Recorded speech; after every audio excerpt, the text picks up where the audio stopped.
I believe we're good now, Chief. Everyone's on? Yes, I think so. Okay, everyone's on.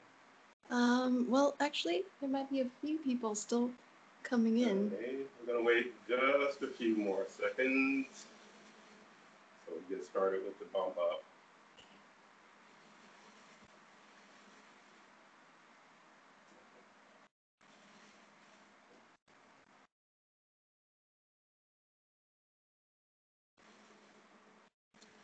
All right. Okay. I guess we can. Okay, we're going to get going. Okay. All right. Welcome to the 14th Ask the Chief Forum, West Coast edition. So, as I've been doing for a while now, we're going to start up with a bump up of your energy. And everyone who's done this knows what to do. Hands approximately 12 inches apart. Okay. Now I'm pushing the energy. You should start to feel the tingling between your hands. Anyone not feeling it, let me know. Okay. All right, I'm going to bump it up to start to feel the increase. Anyone not feeling it, let me know. Could I have a bump up, please, Chief? It's Lucy. Okay. Okay, hands in proper position, Lucy. Focusing on you. Let me know when you start to feel it. Yes, Chief, I feel it. Okay, I'm going to increase that. All right. You feel the increase? Yes, Chief. Okay, good, good, good. All right, now we're going to take this energy. We're going to create our containment pack mat. Starting now. 1, 2, 3. 1, 2, 3. 1, 2, 3. And everyone who's a veteran here knows it's about containing your area, containing your tech, containing the forum in general. Now we're going to push out and push that energy out. Push out anything that may be hiding around the corners in your space.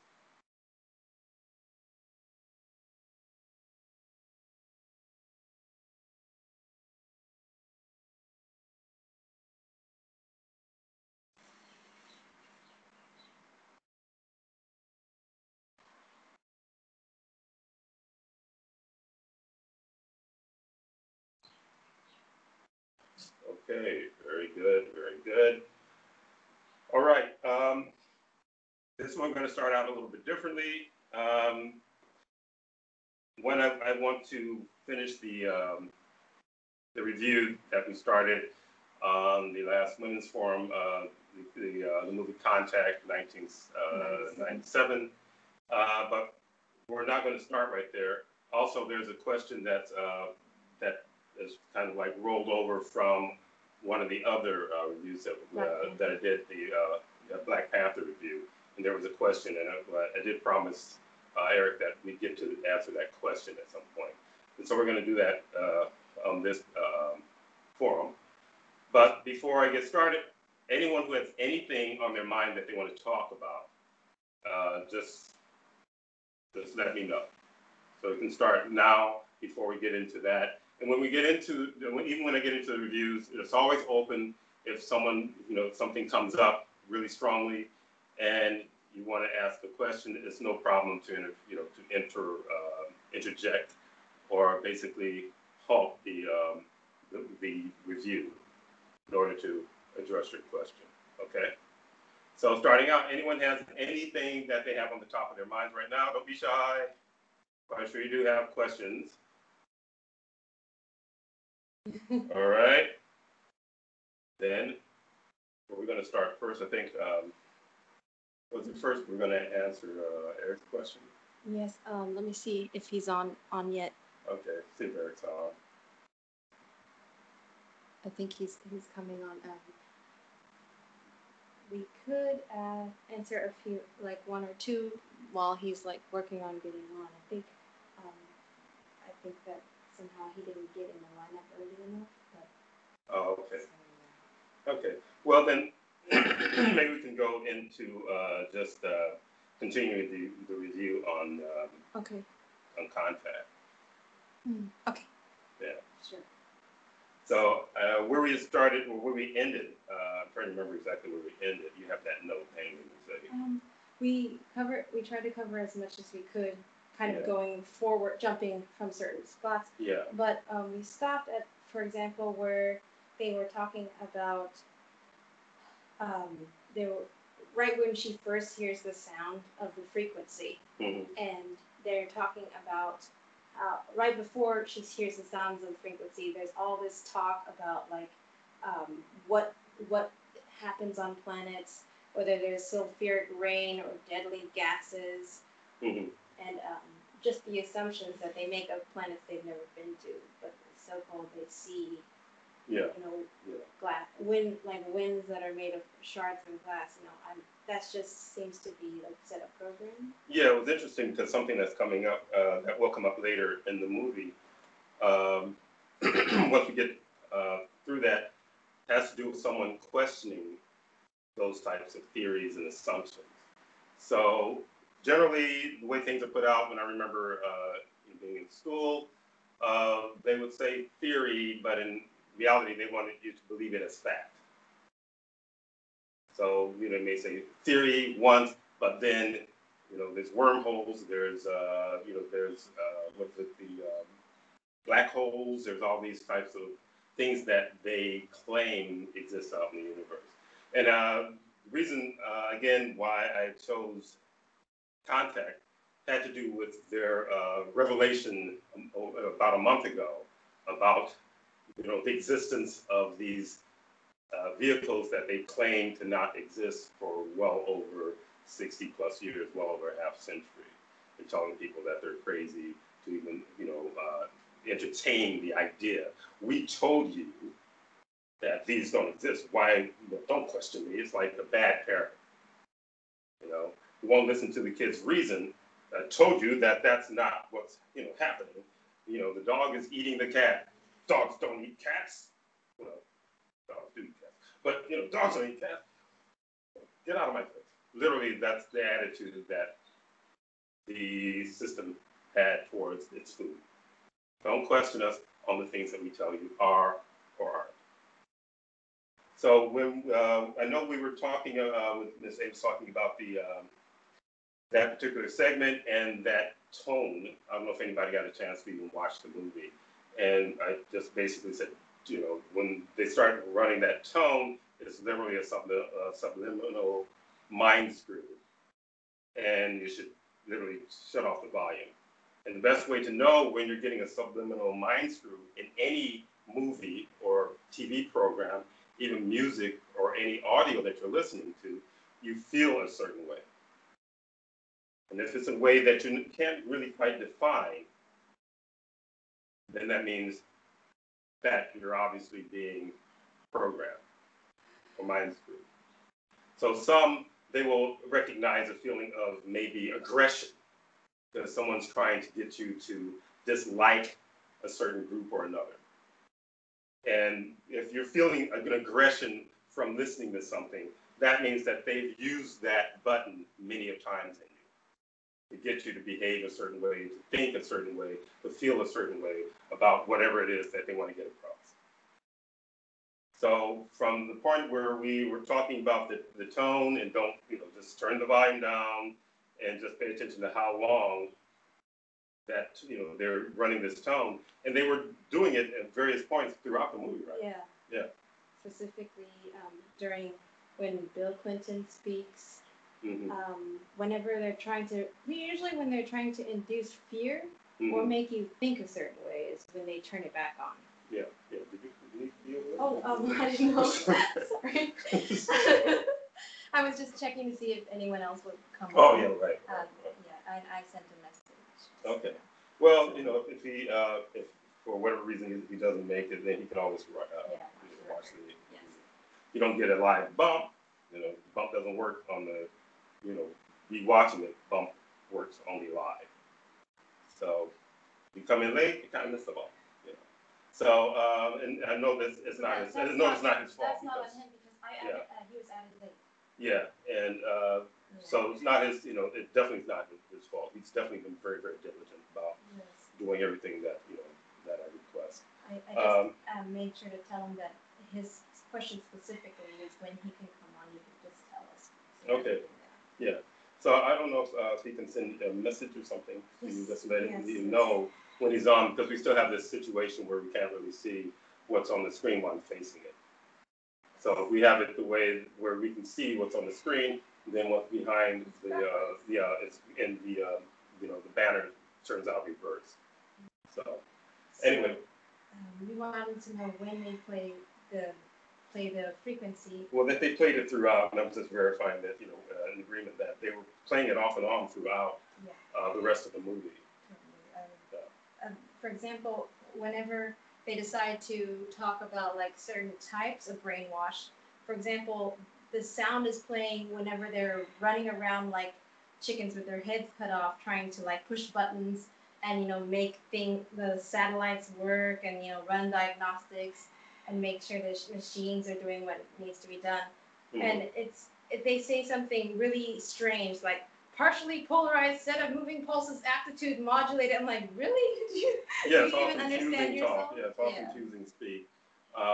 Even to the point where certain little robots will probably get down there, and generally little boys get down in there, and then this means that, this means this means that, and it means I'm almost like they're in control or something. They know something that no one else knows. I don't know if any of you have dealt with little boys who get into this militaristic shit, or even those who play a lot of, what we call it, the shooting games, where I don't forget if that's one person or whatever, shooting games, and they have their jargon. Yeah. And they're really into their military jargon. Like they're part of this theme or whatever. So that's part of our programming also within the movie, all these terms, unless you can understand these terms, you don't know anything. And again, we were pretty much making fun of the whole idea that in the movie that you needed all these dishes and, and all of this equipment, billions of dollars worth of equipment and so on and so forth.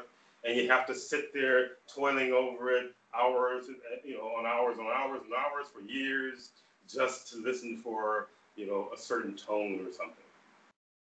When what I know, and anyone who's an original shaman would have known, that to connect with whatever's out there, and it's not even out there, we're in the universe. So whatever's around us, really is what it should say. Whatever's around us, you can tap into that. But they're basically, well, one of the things that we're doing also, just jump, but it's like they're playing both sides of the fence also. The people who don't believe in or didn't believe in, other existences out in the universe, and those who believe that there's a strong possibility, or those who just like, I flat out believe. So they're playing, they're just kind of like walking this little tightrope.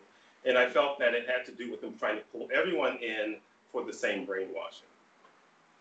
So they're pulling in and saying, well, what if maybe there isn't such and such and such? And others say, well, why wouldn't there be, if there's no other life out there in the universe, it's a total waste of space, wouldn't you think, and so on and so forth. So you get everyone in the same space, and then they start to play the tone,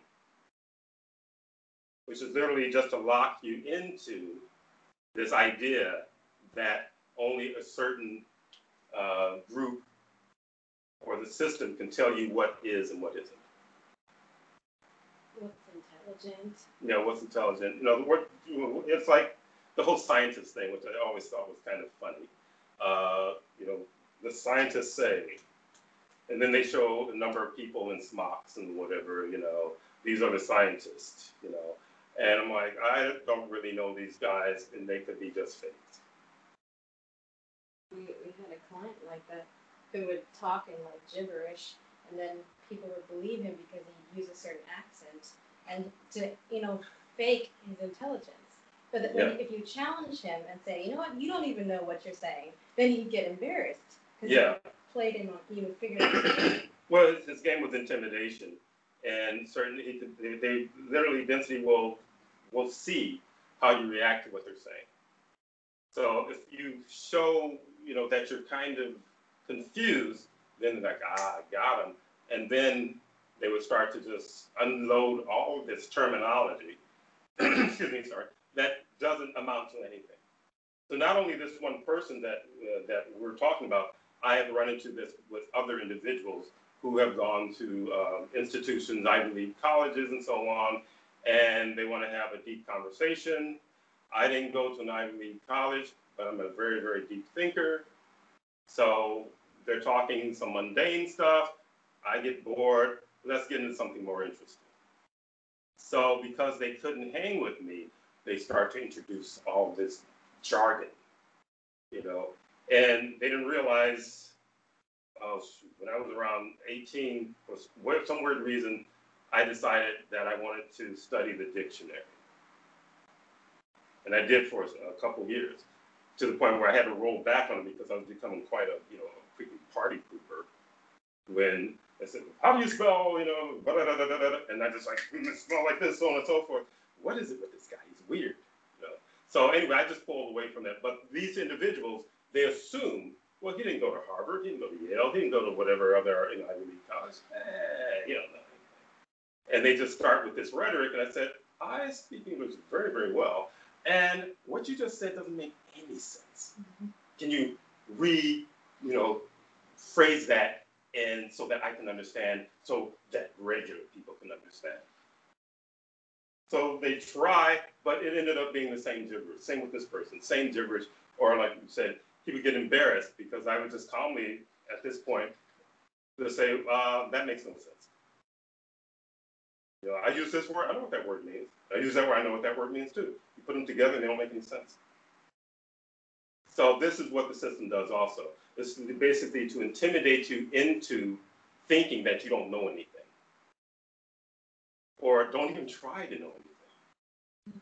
This guy's using so many big words, it's going to take me years to study these and understand. Oh, I'll just give it to you. He's confidently spewing all this nonsense out. And I've run into that. And that's how the system works. That's what I call it gang speak. Medical terms, gang speak. Legal terms, gang speak. Any other type of profession where they're just talking a professional jargon that the average person doesn't know, it's gang speak. They've created their own language to keep others out. Law, medical school, there's plenty of others. Types. Yeah, there's other professions, some obscure professions, even in the profession where, was in advertising, there's advertising terminology that's used and, and so on. But the ones who are quite notorious for being snooty are certain individuals who consider themselves to be intellectual, writers and so on and so forth, doctors, very much so, as well as lawyers.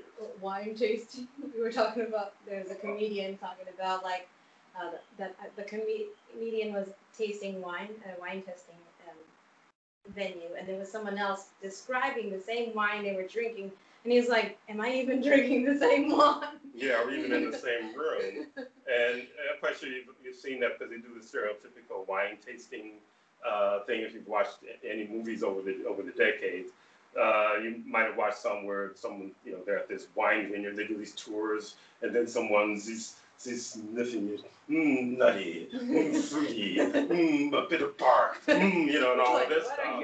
And the other guy, he's like, I got a glass of wine, and it smells like wine, Like, no, you go, describe it. Yeah, you must describe. In other words, and part of it's like putting him on the spot too, because he hasn't been through that school of thought or nonsense really. Mm-hmm. And so it says, well, someone who doesn't give a crap, it says, tastes like grapes, Wanted him to feel like they were well-versed or, Well, very intelligent with their wine. Yeah, we're kind of drifting a little bit. But again, it's about basically compartmentalizing. This group knows this group knows that, this group knows that, and so on and so forth. And it's as though that you're in this box who doesn't understand what any of these different groups are talking about, because that's not your affirmation, that's not where you come from. When in reality, if these guys were balanced at all, are you purposely speaking med speak in front of me because you know I'm not a doctor and you want to impress me? Not so much impress me, you want to belittle me. Yeah. So I consider individuals who do that literally jerks, because there are ways of speaking, because before she went to med school, they had to speak regular English.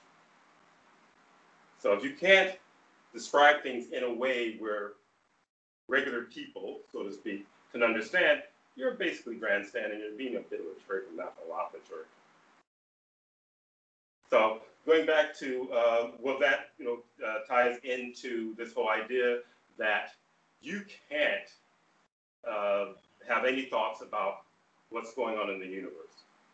Also, one of the things that kind of stood out when watching it, and then there's some other channels I used to watch off and on, having to do with ET stuff. Guy would get these videos of people's sightings and so on and so forth, and he would always talk about what's going on in our sky, in our sea, or our ocean,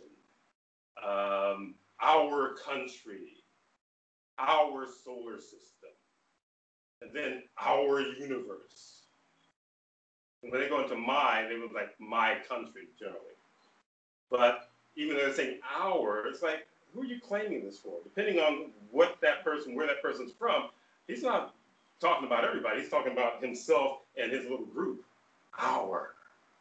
There's this claiming thing that I noticed. And I noticed it in the movie also. I want to represent our country, our people, our this, our that.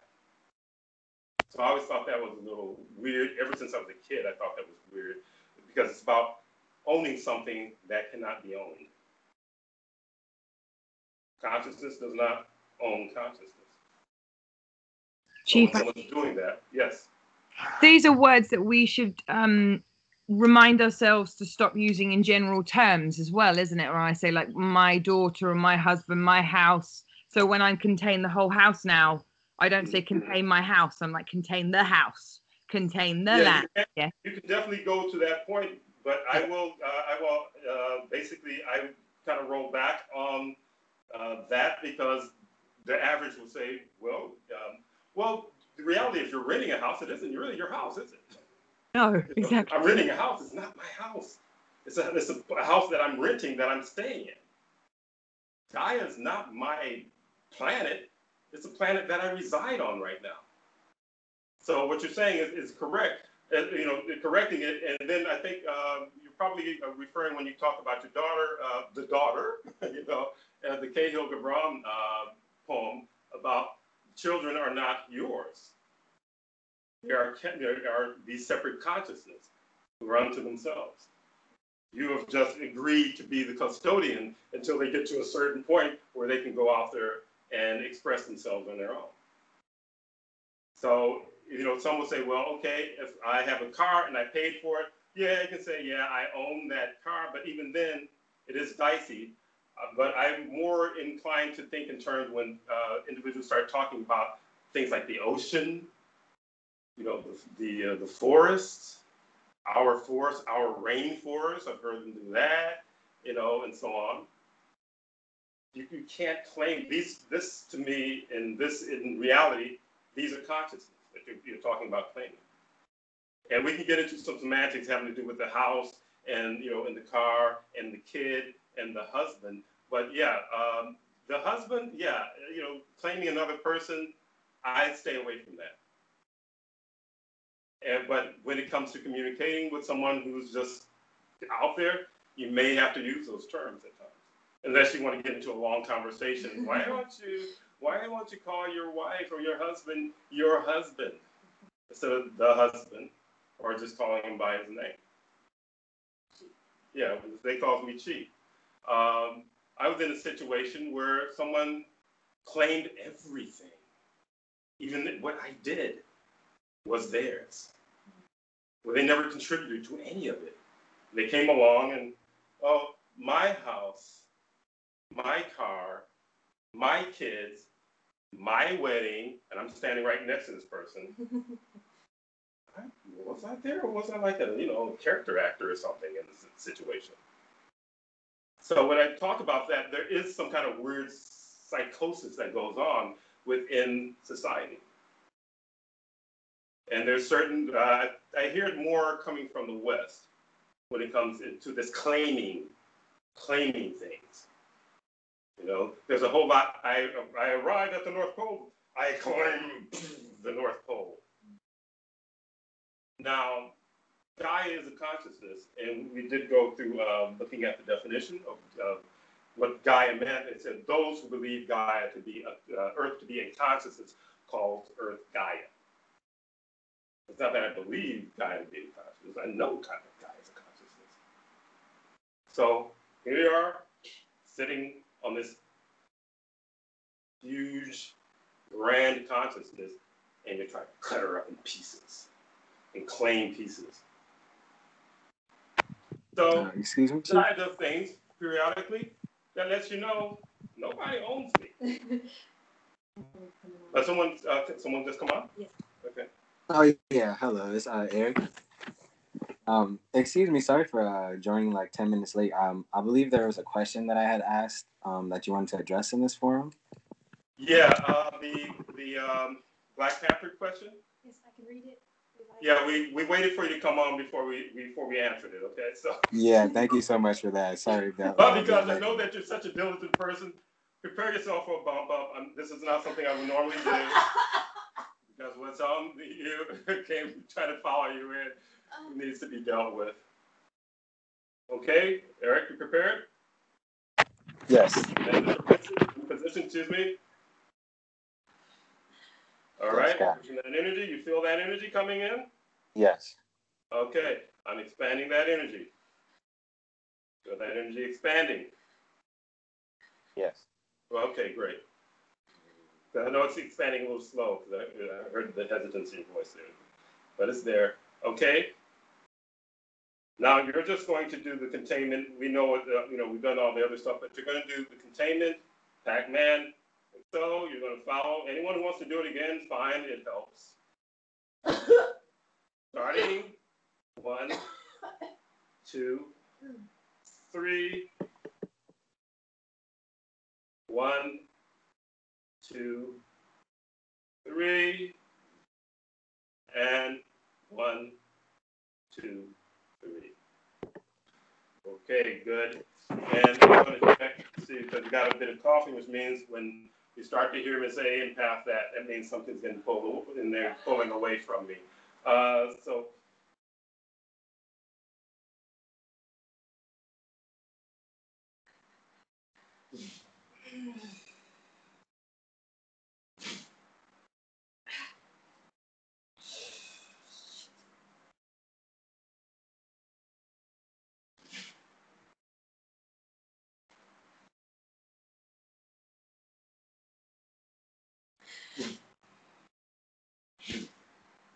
All right, I'm just gonna track them down. I'm gonna use associates to track these idiots down so we can keep moving. All right. Okay, good. All right.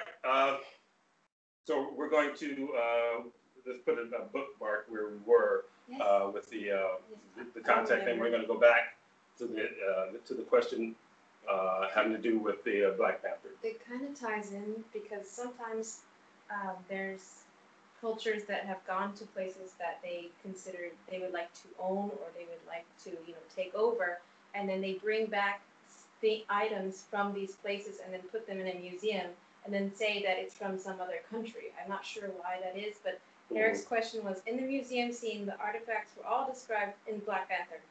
The artifacts were all described as coming from different sources but they were all incorrect. Are there any similarities to that situation in your life museums?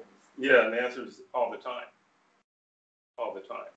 So when it comes to a Western platform, the whole idea is not to literally portray a culture that they want to minimize as a culture that has superior technology or superior cultural, means, So they will mix them up, and sometimes it's just laziness too. So you'll have these individuals who are supposedly,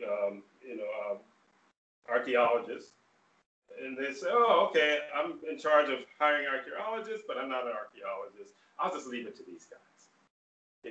Just tell me what the hieroglyphics say. Tell me what this say. We're going to give you a certain amount of money for results."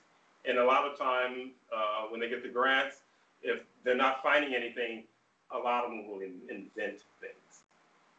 They'll create something so that they can get that, the next grant for the project. And so if there's no one to actually double check, like you say, like the artifacts that was in the museum to double check, then they get away with it basically. Or there's a political thing with a lot of these different groups, especially with the archaeologists. It's very, very political. So if you're discovering something that doesn't match what the hierarchy wants to do, in other words, the hierarchy wants you to look at a certain place or a certain group in a certain way, but you're finding information that says this group wasn't, as benign as you think they were. And said, "Where's your information? Here's the information. Let's get that to us." All of a sudden, information's gone. So literally, yeah. To your question, yes. Is it okay to talk about energetic properties of some of the using items and how density works to convey how they feed off of sense of consciousness? Well, there are things that density does feed off of, and there are artifacts that have a certain vibration to them. You will find a lot of that with individuals who have a lot of money and they'll buy artifacts. So you'll say, "Wow, this guy got this ancient piece of a statue or something from a certain era, from a certain culture," and they just say, "Well, because he can afford to buy stuff." It's just basically he looks good. He can buy, history.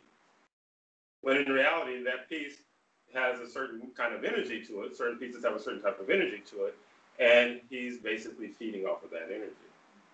Sometimes I've had this experience with a house clearing that I did several years ago, where a wealthy guy was going around and collecting dense artifacts from like hill tribes and all these other places. And he had them sitting in, this is one of his numerous homes, but he had them sitting in this house.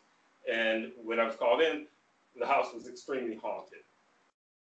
So his wife calls some person in, some person doesn't know how to deal with it, so he called me in, and I come in, I said, "Oh, okay, of course I know what's going on." But everything I looked at was dense. He had something that these shamanic types were pulling off of people and putting them in a wooden figurine.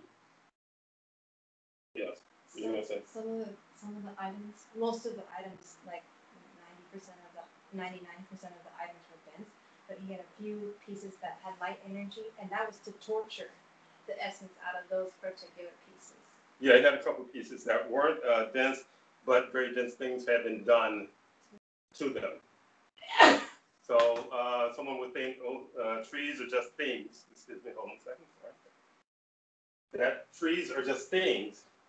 And one of the items this person had was like a trunk of a tree, about maybe, maybe about 7 feet tall or something like that. And they polished it and so on and so forth. But when I put my hand on it, it was zzz, like that. And it was giving me basically a story of what it went through. So this was a consciousness, and the consciousness was still stuck, even though they had chopped the tree from its roots. I remember what happened to the tree. Do you want to? Well, you can go ahead and put what you're reading. So this tree, during Chief's house clearing, when he touched the tree, immediately it felt, I began to empath, and they were just crying. I didn't know what it was, but then she told me the story that he got, and what was happening is they would take people and tie them to this tree and whip them to death. So this consciousness of this tree absorbed the agony of people dying. Yeah, so it's numerous signs over centuries that this particular tree was designated as a place to be defiled, literally. So what I did, I literally just released it from the consciousness of that tree from the tree so that it can move on. But a lot of times when it comes to density and a lot of this stuff, sorcery, like magic and so on and so forth, there are those who on a certain level know exactly what they're doing. There's a whole lot of followers who just really don't know what they're doing. They're just fiddling around, just messing things up. But density likes controlled chaos. That's what they call it. Just mess up as long as you mess up in a way where we can feed from whatever your screw up is. So this person literally, he had this collection of these little doll figurine things, homemade figurine type of deals, and next to his front door. And so I'm looking at them. I felt something when I went past them to get into the house. When I came out to actually deal with them, they were literally like, some of you, they like to say voodoo dolls or something like that, but voodoo, that's just like it's kind of like a stereotype that doesn't really cover what density really does and sorcery is and so on and so forth. But when I looked closer, these dolls had pieces of hair with a scalp nailed to them. So I don't know if they took the scalp off of a dead person or some unfortunate individual had them carve out a piece of hair and pull this scalp off as well. So this person was literally collecting all of this dense stuff. And he had a reason behind it, but rather than get all the way into that, I think we were literally just coming from... He was talking about the museum, because what you were explaining is almost like a spin-off of Night of the Museum you were talking about. All right, that movie Night of at the Museum with, what's his name, the short dude. Yes, that actor. Yeah. I can find his name if you like. Well, yeah, usually his name is right at the top of it. But anyway, yeah, this particular, they did, two of them. And after closing time, all of a sudden everything in the museum will come to life. And anyone who's seen it, they know what it's about. And it's not such a far-fetched idea. And to tell you the truth, there is some reality to that. That things do and can get active once people leave. And if you're someone that they can basically sense that you have a psychic awareness of them, they'll perform right in front of you. And I have a family member who's had that kind of stuff happen. Or they will try to mess with me at times, but I'm a bit different from that particular family member. If they approach me, I immediately evaluate what the intent is. So if the intent doesn't feel right, energy slap, into the vortex you go. Ben Stiller cigars, yeah, Ben Stiller movie. And I think it was two of them that did. Yeah, I believe so. So that's one example of things having consciousness in them, artifacts having consciousness in them, or still connected to some other consciousness, like a doorway for things to come in and out of. Sometimes there are artifacts that are doors, and someone who is sensitive enough will start to see entities walking through that doorway. So when you went to Egypt, you said that there were, because people don't know, they lack the information. They put artifacts in the museum that don't get along.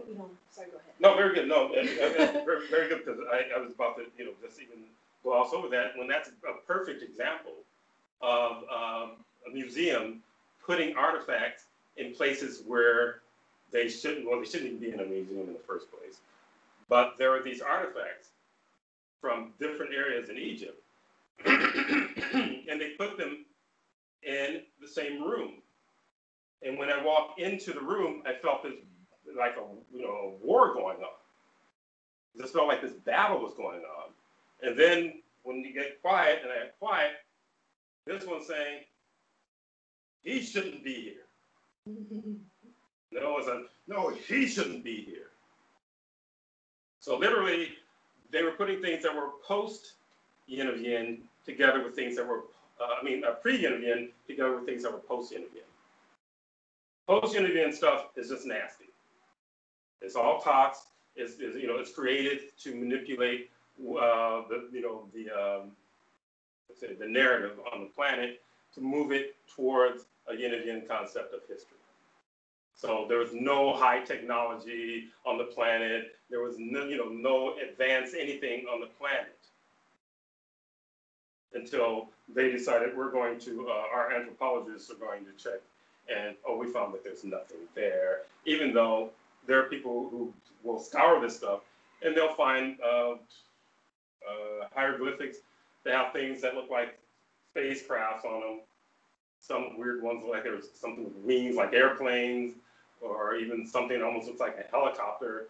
All this stuff you can find, because I was finding that stuff way before the internet. So they literally sent these guys in to screw up the narrative. So they put the enemy in, next to each other. And I believe maybe on some level, the curator maybe knew because of his or her attachments, wanted this to happen, or maybe they were just clueless. I'm getting some information if you're curious. Sure, if you want a muscle test on it or anything. Muscle test. Okay, we're going to do a muscle testing on this. All right, yes.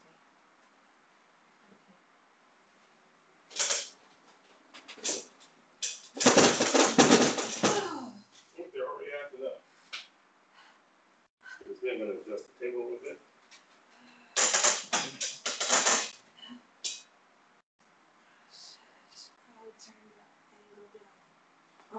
Okay, we're falling out of the view. Okay, just a moment. Okay. Okay. Okay. So, they would, I think, associate the. Let me screen. Thanks.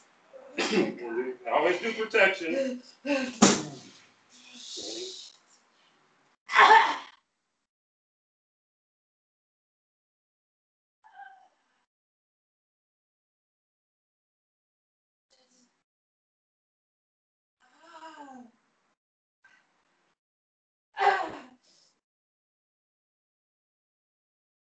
Just get really active. Egypt. Because Egypt is ground zero.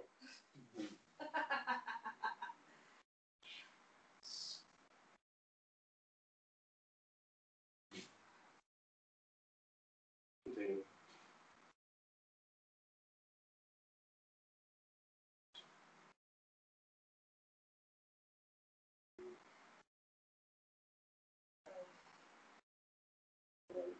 Also test you want to just basically tell me what they're talking about. They're saying that there was someone who was more familiar with the artifacts and showed more respect to them and was very sensitive, and they tried to complain and tell them that there are things that are not in the right place and you should not put them together. But there was someone who came in with more clout and forced them to put it in the way that you saw it in that museum.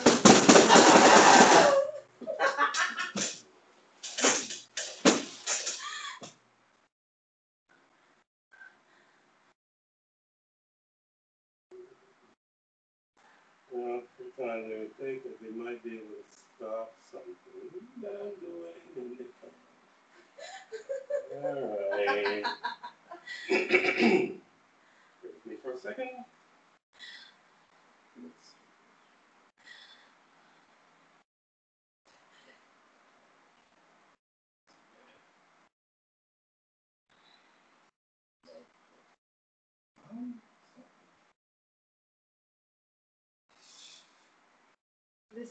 guy who came in to tell these people he's a sorcerer.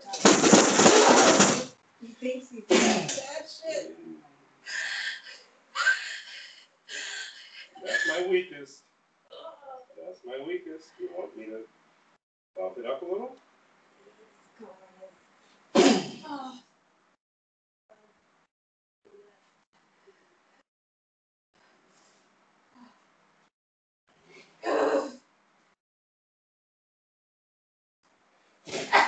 Shit. No.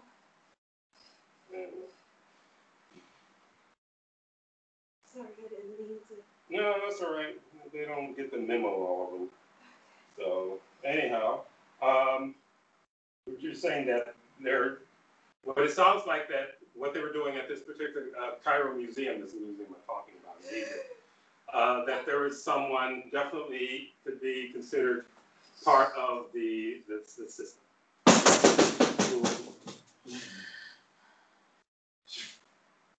Was literally putting these things there to diffuse the energy of the older artifacts.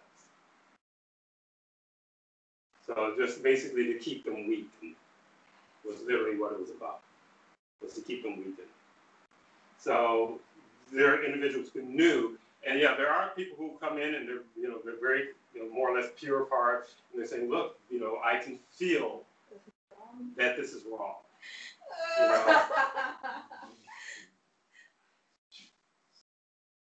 And like some others that I do know, that there are what people consider to be things. If I say it's a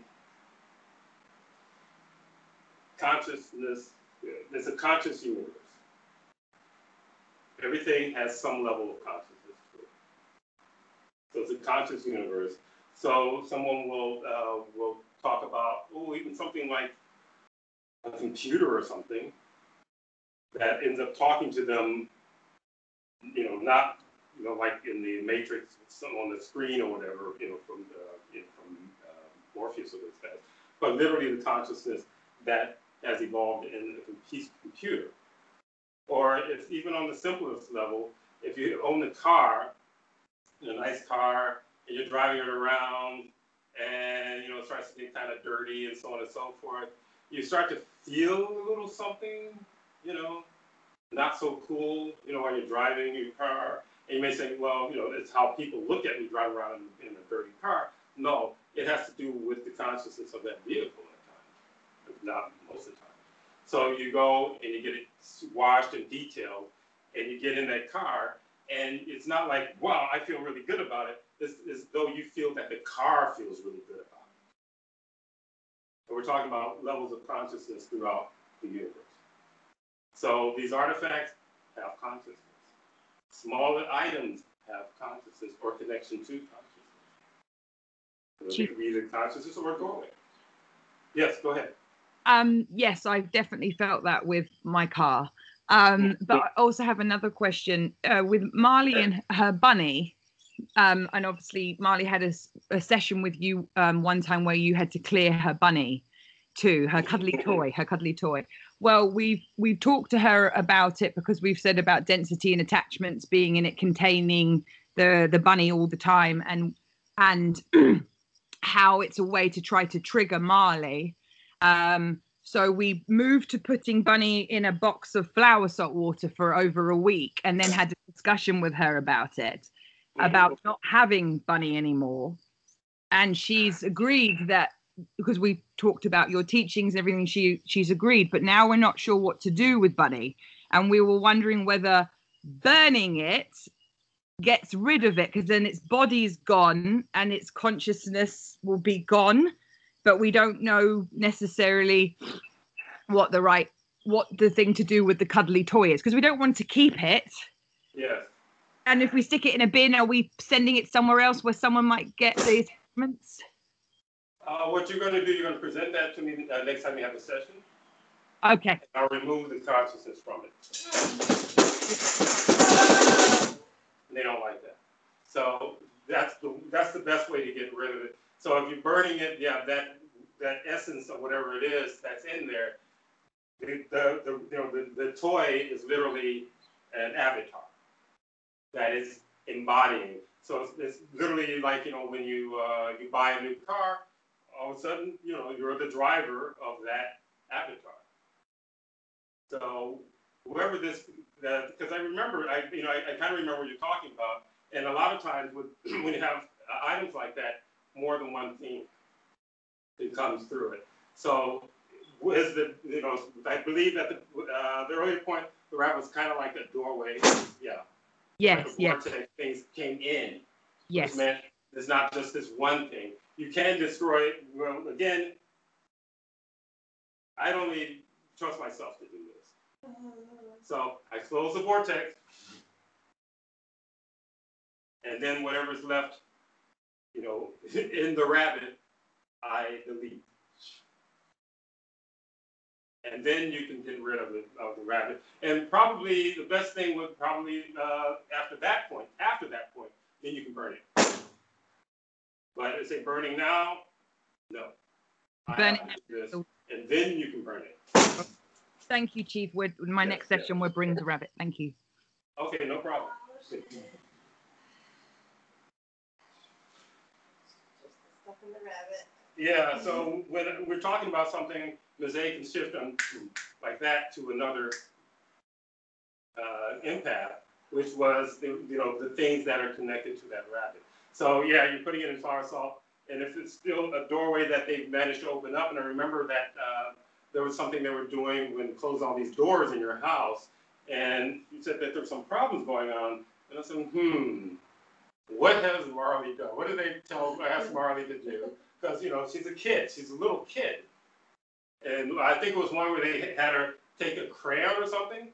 Yes, draw on the wall. And draw a doorway in an area of the house, and then boom. And the song of not containing as well. That witchcraft song of not containing. Yeah. Yeah, they were teaching her a song about not containing. So it was cool because you're looking at her. It's like, I don't know what's going on with my daughter. I said, that's all right. Let me talk to her. And then she starts telling me all this stuff, and you're like, really? That's what's going on. So again, that's why most people aren't able to solve their problems because there's no one there who understands what's going on. But it's good. You're asking the question. You ask the right question. There's nothing wrong with you asking this particular question at this point because now that problem can be solved. Thank you. You just keep the rabbit in the flower salt until next time you have the session or whatever, and then I can handle it. Okay, brilliant. Thank you. All right.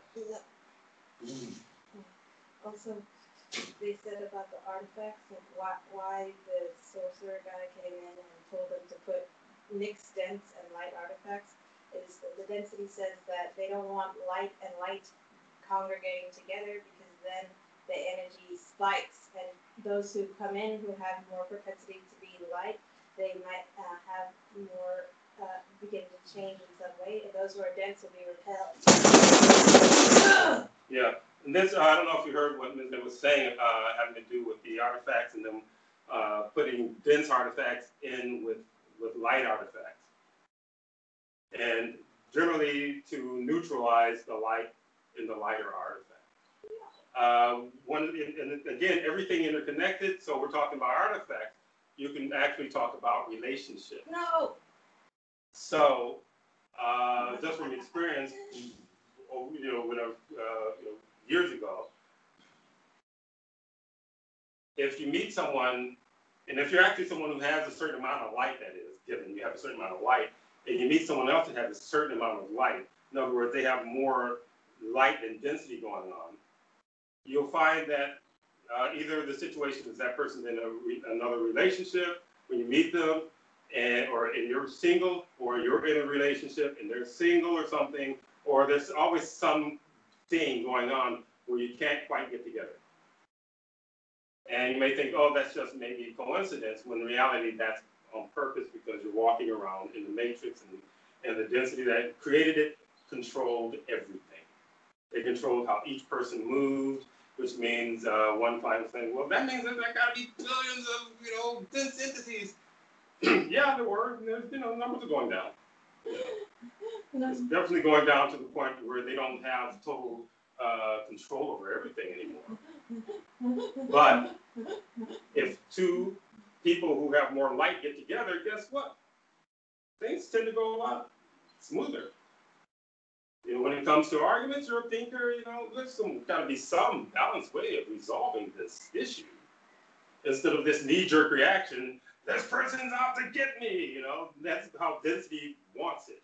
They'll send someone very dense into your realm, and they'll react like that. Everything is, you're out to get me. Oh, you know, oh, you're the worst thing. I said, well, me being logical, you know, if you don't like me, why are you here? Mm-hmm. There's the door. Oh, no, but I love you. That's the nonsense. So they don't want anything that's light and light or have more light than density to get together because it can be infectious. If you're two light beings raising a kid, that kid may be on the fence. Guess what? If you're not sending that kid into freaking preschool somewhere where a bunch of densos can, you know, affect it, and you have them where they're supposed to be in your space until they get to a certain point where they understand certain things, guess what? That kid's going to be more, have a tendency to go more light. Unless that kid's just straight up dense. And then you're going to say, there's something wrong with this kid. But a kid who's on the fence will inevitably go towards the light if the light is the dominant energy in the house. So, a lot of moaning going on from these guys still. I was actually sure whether they're still connected. I think these are connected to the artifact stuff. They want out. They want some freedom. Sorry, that's just talking about the light. Yeah. Okay. I feel like the suffering. So I'm going to do a release. Shit. Density doesn't like that because also they'll feed off the light of an artifact. So they open it up to the public, and you'll get a bunch of individuals who are very, very dense walking through. And as they walk through, some, they don't even pay attention to the signs that say don't touch things. And you'll see, like, you know, the touch marks, you know, on things, because that's how their density is. They're absorbing the essence from the artifact. So that's why they say the claw of the Sphinx is it's kind of funny for being touched, or like there's some kind of the statues that become. Yeah, when you find a place that has a lot of energetic history, for instance, like the pyramids, they open it up to tourism. Anything that has energetic history, even if it's just a space, even if like Sedona, for instance, has energetic history. Someone along the way, which is generally connected to the system, decides let's open it up to tourism. And what they're doing, they're allowing a lot of people in their density, those who are very, very dense, to walk through those areas and absorb the essence. So the whole idea was to literally destroy Gaia. So how do you destroy something? It's like when a person who's really, really sick, what happens when someone, you know, I think it's like, you know, this attachment from pneumonia or whatever, there's some intense attachments that's just, you know, just pulling all of the essence out of that person. Just pulling it and pulling and pulling. To the point where they just get weaker and weaker and weaker, then they transition out.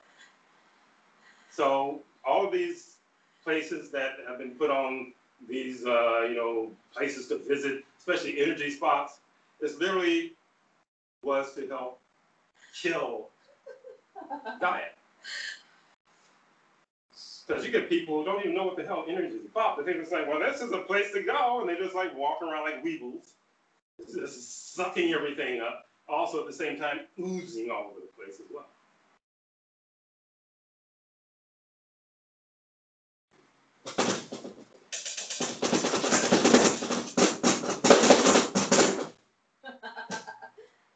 Shit. I'm going to release these guys. Yeah.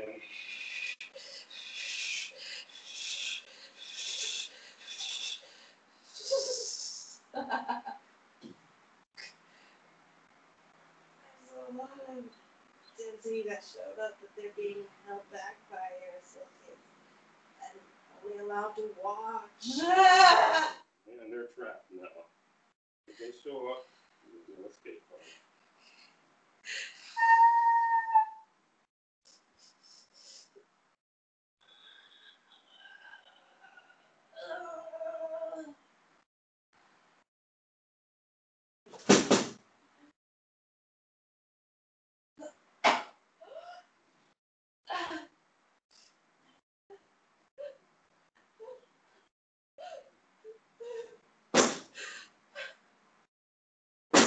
Okay.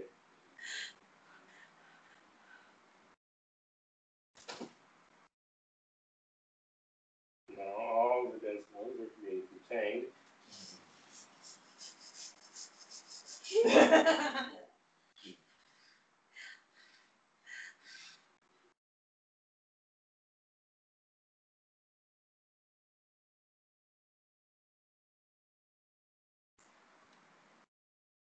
You know what?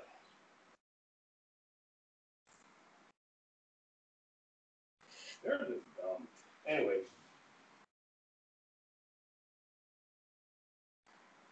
Okay, you guys are the group.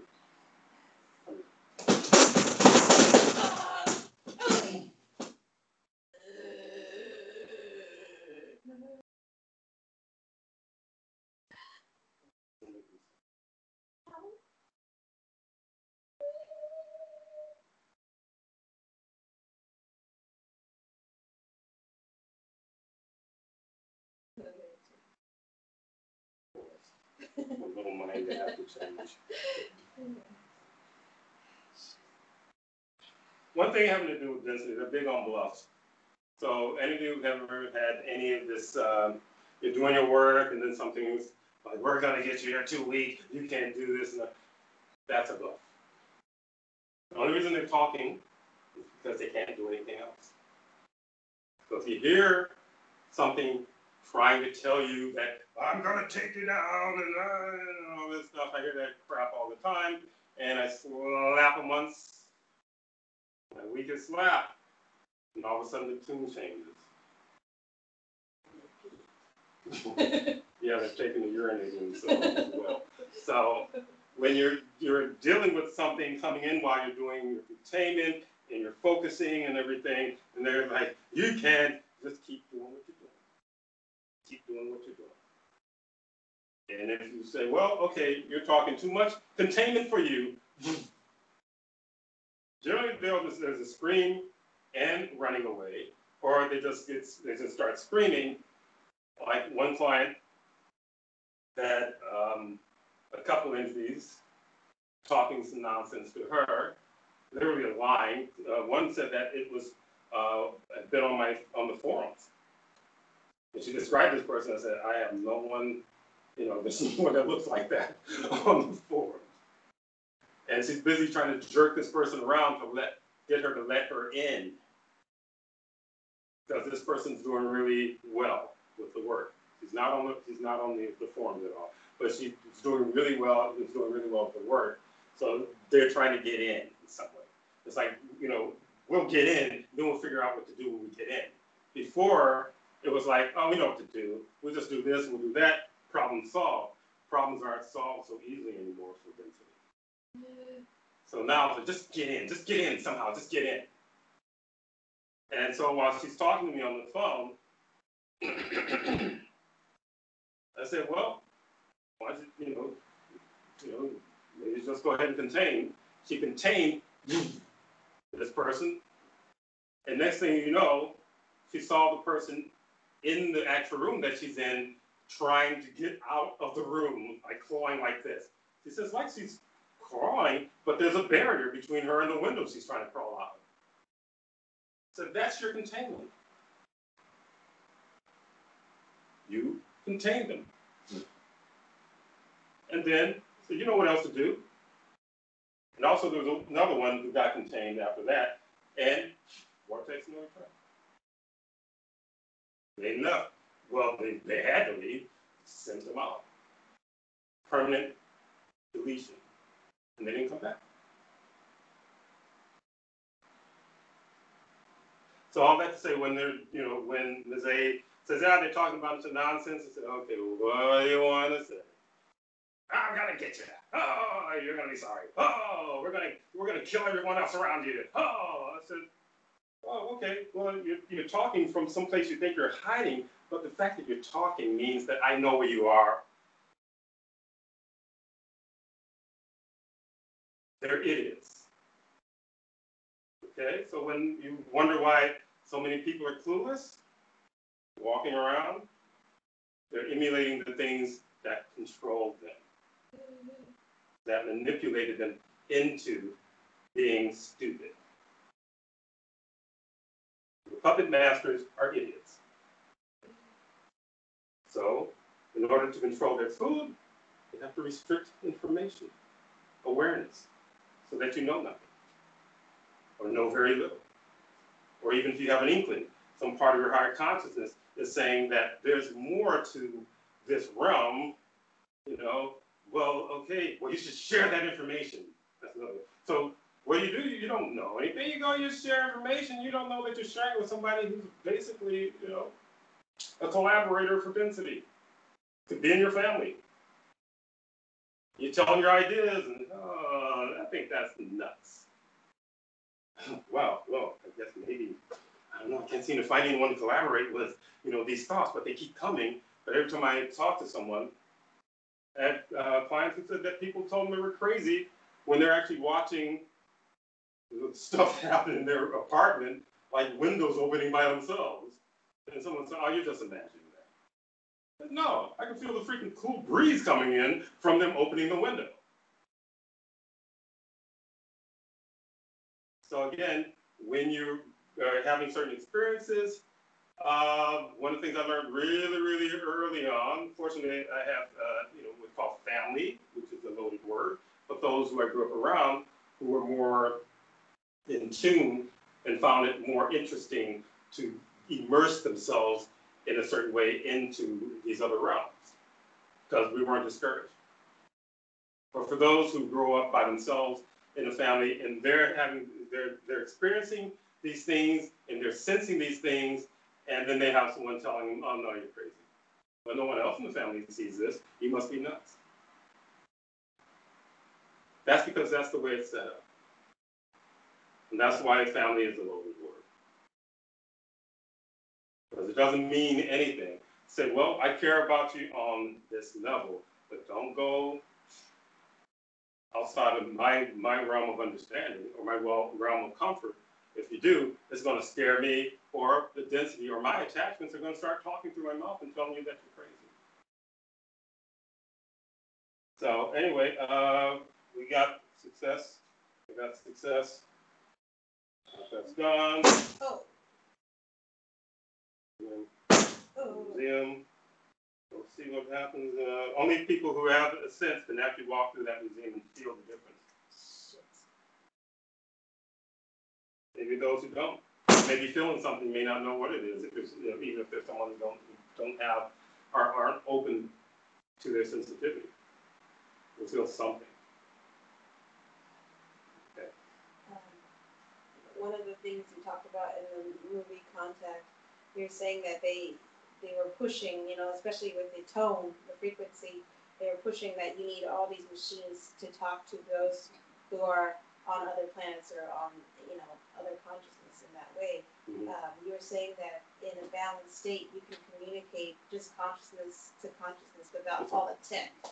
Yeah, without all the tech. And also, I think we were talking about the last forum when introduced the review, that they're talking about looking for things out in space when they're not. They never were, because they're hiding. This realm is hiding from the broader universe, because it knows that it's an anomaly. It knows that it's wrong, and it knows it shouldn't exist. So those in the know, tip of the pyramid, higher to the pyramid, know. The ones at the lower, they're just like, well, this is a job. They told me this is what exists, and this is how things work, and this is how we treat these people, and so on and so forth. But the ones who basically call the shots, they know on various levels that this is an anomaly. This realm is an anomaly. And they definitely didn't want to contact anyone who is out in the more balanced spring consciousness universe. So as we said, what's going on right now is the influx of the balance. And it's just really funny how the compartmentalization people express in this world works. So there's an announcement, okay, oh, you guys have been waiting for decades and decades for the government to say, yes, there's UFOs, okay. You know, while we had this sitting on pins and needles, those are foolish enough to think that they needed an okay from the government. There are so many who know that they exist and don't give a shit about the government, what the government has to say. But because it controls media and all this other stuff, and we'll get into the media control again in a few. Well, actually, when I went there, there's an article. I think Mrs.A is she's going to post a link to it. It has to do with whistleblowers from Facebook talking about censorship of anyone who says anything against the COVID vaccination. Vaccine hesitancy. Yeah, they call it vaccine hesitancy. And of course, I fit that bill. Therefore, when we were talking about, man, the numbers don't seem to, to add up, that's why. They literally are literally censoring people who talk against the system or against the vaccine. Even to the point where the guy talked about a story that I think they either disappeared it or whatever that had to do with someone counting the numbers of deaths after taking it were like around 600 plus. But did you read anything? No. Because they control the media, they control the system, and they're still struggling to control the system, I should say. Still struggling to control the system.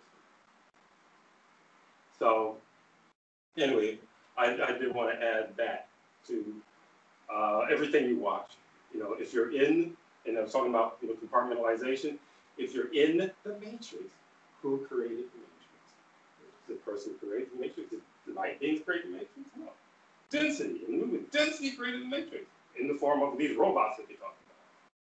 So, if I create a trap for something, someone's, am I going to put a little trap door so they can escape?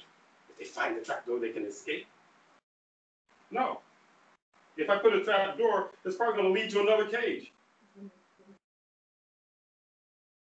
So with the compartmentalization, they're talking, okay, right, UFOs. This would be the news of the century. Even in this this movie, Contact, it'll be the news of the century of historical whatever. They just said something that some supposedly consider to be historical. But what are they focusing on now? COVID still. They can't put the two together. It's compartmentalized thinking. So if you find yourself just focusing on the jargon having to do with this, this so-called pandemic, and you can't seem to grasp the importance of them admitting something that they've been denying for as long as I can remember, then you're looking, you still got walls. It's not that hard. Just knock it out. What does this have to do with that? Just ask that question. What does this have to do with that? And even if you don't have the answer, it's okay. The question is enough to start the ball. Because your consciousness likes to solve problems. It likes to learn things. It likes new stuff. That's what spring consciousness is about. It's about expansion, new stuff, learn new stuff. In a balanced way, not this bullshit. So you're talking about how the perception that they have of those who live on other planets also blocks them from even communicating. Because some of them are like, take me to your leader, or why don't you speak English, you know, and things like that. And so entitled, and it's just a bad attitude. Why would any consciousness want to talk to them? Well, yeah, have a serious bad attitude, very arrogant, you know. Why don't they, jump through this hoop to communicate with me? You know, and they're like, we're highly evolved consciousness. Why?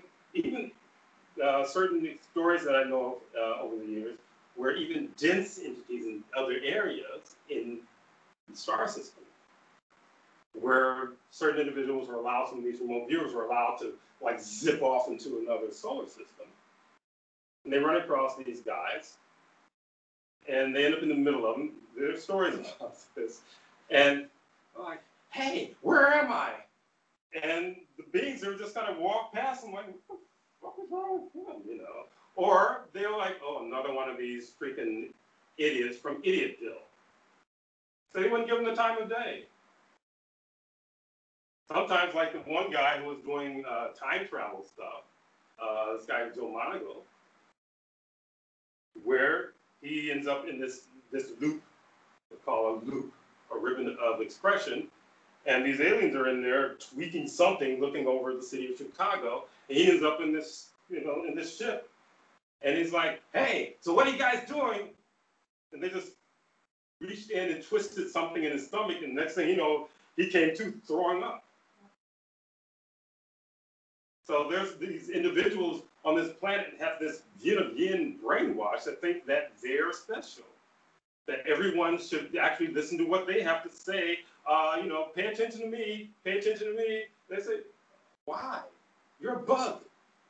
It's just a bug that doesn't realize you're a bug in their eyes. Because they're dense also, and they consider another consciousness to be something less.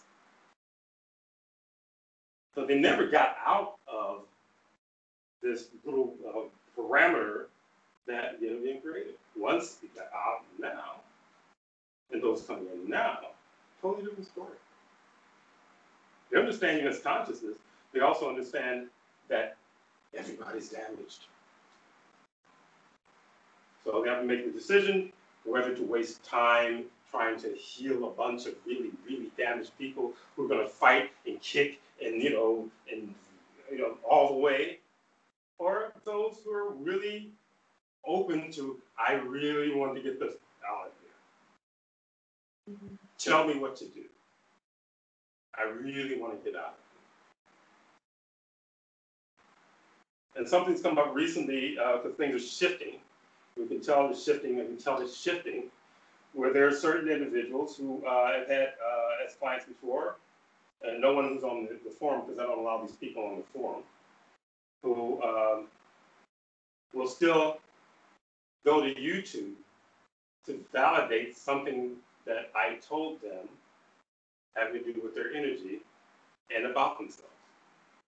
Oh yeah, I went and I watched this guy's YouTube, and he said the same thing, something very similar to what you said. That validated what you said. So really, you're out. Get the fuck out. Don't question me. If you gotta question me, why are you here? Hang out with the guy who's validating shit for you. Don't hang out with me. And I've had that. A lot of times it has to do with age also. Younger people are a hell of a lot easier to deal with. I'm telling you, hell of a lot easier to deal with. But when a person sees through their eyes that you look like you're of a certain age group, then they start to want to challenge, or they feel insecure about themselves if I know more than they do. Face it, I know more than you do. That's all there is to it. It's not an ego stroke, it's reality. I don't like wasting my time. And so what's happening? I'm booting these people because I don't need to try to prove to them anything. Go away. There's other things to do rather than bug me. You don't believe what I'm saying? Go away. Find someone you can believe in. But don't pester me. You know why they pester me? Because I do have the truth. And what I do talk about is real. Logic will tell you, well, I don't like this guy. What do you do when someone says, this guy, I don't get it. and then you don't come back. This tells you how dumb density is. They keep sending the same nonsensical people back, wanting to question what I'm doing, wanting to second guess what I'm doing when they don't know anything. I said, one, if you knew how to fix yourself, why call me? So the younger clients, they look at you to learn something like wisdom. They look to you for wisdom, and the older clients feel like you're competition. That's it, right?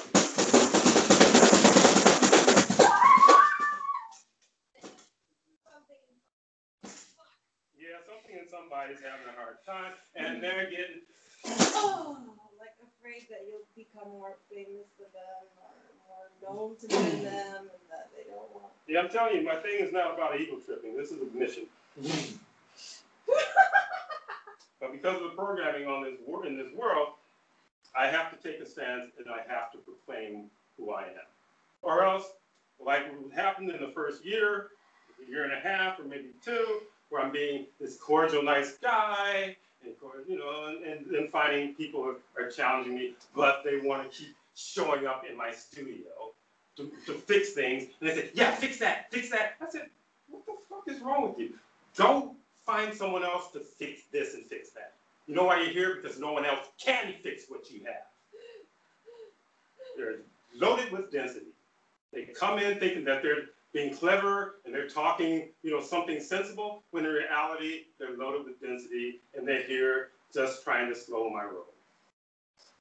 I'm not allowing that anymore. And you fix their shit, and then next week they act like their shit was never fixed by you. Yes. I fix their stuff. They come back. Some say, look what we did. Bitch, you just laid on the table. But she was running around for 7 years with a bloated stomach that she couldn't find anyone to fix. Doctors, hospitals. I fixed it in a couple of sessions. And that's what we did. This is insanity of density. When people don't have check, aren't in check with their density, this is the kind of nonsense that comes out of their faces. If you can't accept what I do for what it is that I do, and you try to find reasons to minimize what I do, you're gone. And some of them do this real clever stuff, and they shank. I say, you don't think I can feel that blade in my back? I gave you my money. Tell me what I wanted. Right, I gave you my money. What does that have to do with anything? You can find a lot of fake ass, healers out there who'll tell you everything you want to hear if you give them enough money. I'm not one of them. So anyway, I've kind of drifted into this thing, and we're going to pull it back.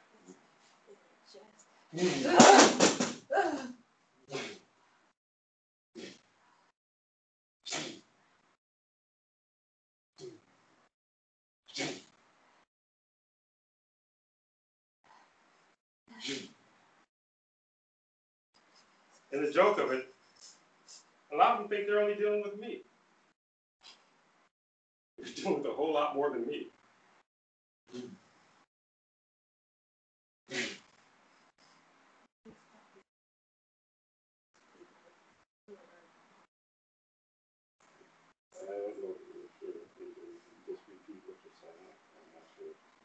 Sometimes, like a lot of times, these clients view you as competition because they feel insecure that they're not as well known, or that they don't know as much as you, or they want to be popular when all the people they're trying to please so much don't give a shit about them. Yeah. And when you get that kind of cosign at the end, that means Mrs.A speaks the truth. Trying to impress a bunch of nitwits. If that's, if you heard what Mrs.A was saying. I want to be, on top of this, and want people look up to me, and so on and so forth. You get clear enough, you look down at those people, that individuals are wanting, whose attention they want, and you can smell the stench. Do I want to be admired by the stench, density, the damage? It's not about admiration. This is something bigger, and their minds can't wrap themselves around it. So they couldn't figure out why in the beginning I wasn't like grandstanding.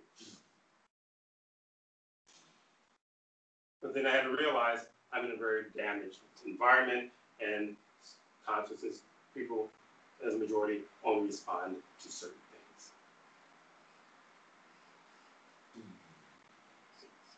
Yes. Would you say that sharing your forums and your music is about changing the vibration of Gaia? It's not about being popular or famous. Yeah, it's not. Yeah, my forums is not about. It's about, again, something deeper. It's about transforming and helping the vibration of Gaia.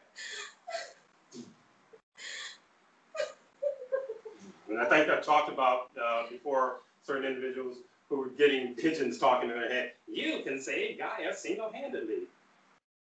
Well, we know you can barely wipe your own butt, but you can save Gaia. It's not about popularity.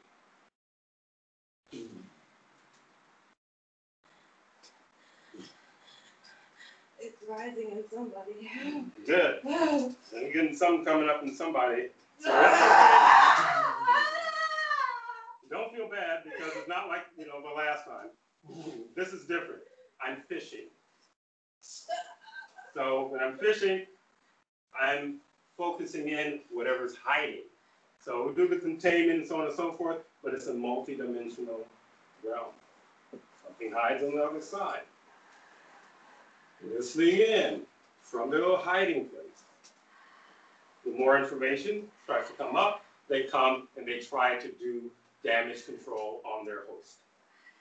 No, you can't accept what he's saying. That's weird. You can't accept what he's saying. And then they show up. Hey, the trap's been sprung. Sometimes they try to play the card like, he's a man, don't listen to him. He's not, he's older, don't listen to him. Just all these reasons to not listen to you.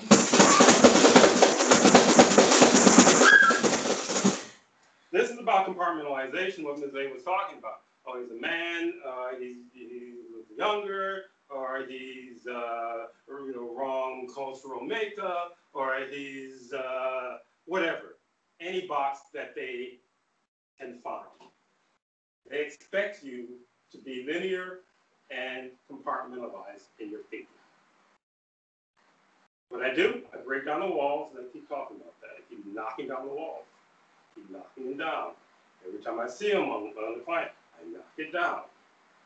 And eventually, they really start to get it. But you still don't know a fraction of what is really going on. But the fact that you know what you know is a lot better than where you were before. You can at least fight these things. You can at least start to recognize them, when before you couldn't even recognize what the hell was going on. At least you can recognize it, which means that you can actually do something to resolve your situation. Yes, we will. There are, for some of the clients, there's these little girls that have experienced trauma, and they're the ones who are holding their ears closed. Yeah, the setup, as she was saying, there's a setup that goes on and it's systematic in this realm. They're idiots, but they have a system that works pretty effectively when it comes to damaging things. And it doesn't take intelligence to destroy things. It takes intelligence to create. But they're very good at damaging. So we have individuals, young women who had a struggle with me, even though they were sent to me by someone saying, look, this guy is clearing, I feel really great, I feel so light, and so on and so forth. And you're feeling really heavy, he can help you out. So the person will come, but she has issues with men.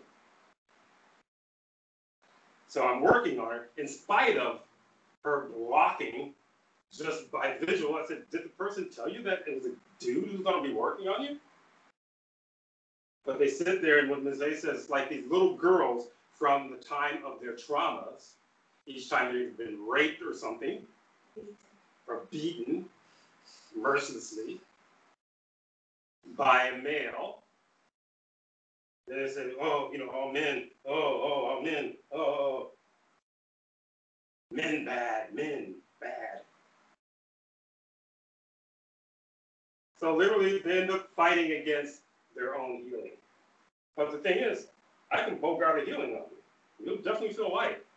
But a lot of them, they'll go, and then they won't come back, and they say, that's fine. I don't need this nonsense. They let the little girls cover their ears. Yeah. They hold on to their damage. When Mrs.A was talking about trusting and holding on to the damage, because they don't recognize that those other voices are not their own. That's what New Age does for you. It blinds you into, like, you know, light and love and all this, and crystals and shit, and dream catchers and all this shit. It's really, you know, one of the things that I thought was really interesting when I was actually researching New Age years ago was that they were using all these different components from different cultures, like dream catchers from, nation people. I said, what is the true definition? What is this thing supposed to do? And, just some, little housewife sitting in her, little workroom making dream catchers because they look pretty. They don't have anything. It's just a thing. It doesn't do anything. They give you an object, and because they say it's a dream catcher, it's supposed to catch your dreams, when every artifact, every fetish is triggered by something or someone who actually started creating these fetishes. So for me, I'm not into fetishes. Let's say there are any fetishes positive. They're basically part of the yin and yang cabal. So all fetishes that you may, think has meaning really doesn't. Especially if you don't know the true definition of what the origins of the fetish is anyway. Instead of your best bud saying, hey man, I got this dream catcher, and they say this is really cool. It catches whatever evil things coming into your bedroom or whatever, And you go, oh really? Cool, you're the authority? Did you read about it? No, someone, a guy sold to me told me.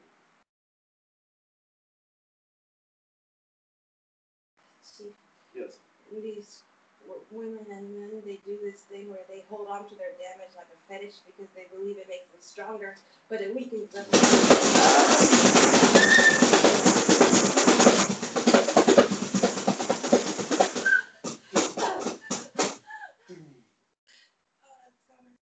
Yeah, it's coming up. I'm getting a good, nice little purge coming from the audience there. That's good. This is what this is going to be for right now. They think it makes them a strong, independent woman, so they hold on to the memories of being abused. Yeah. Someone who's very close to me had the same affliction, where she thought her anger was her strength, when her anger was basically laced in fear. So you're saying, look, there's this density that's in there telling you that your anger is your strength.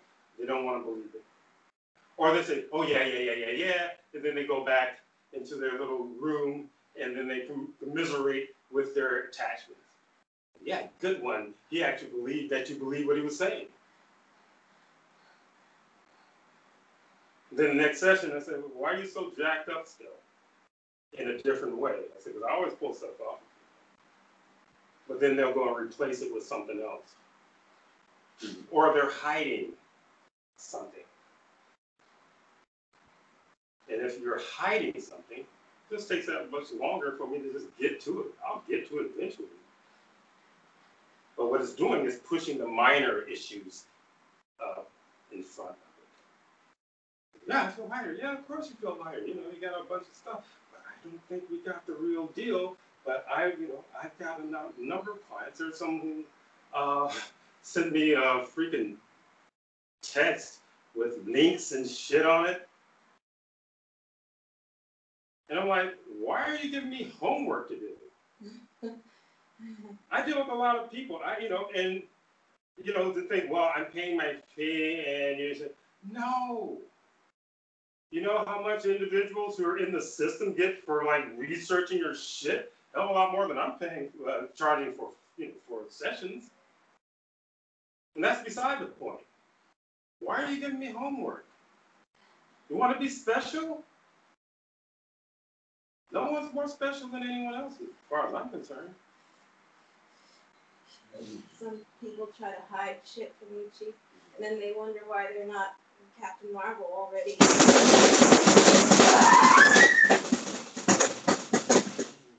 And that's true. Mrs.A was saying people will hide stuff. No, this woman hiding shit for 3 years. I said, it doesn't bother me because I got my energy together. You know, I'm supposed to be worried if your energy is still, you're still, limping along after I've removed all this other shit because you want to hang on to the thing that you have in your trunk? Or you're hiding under your seat?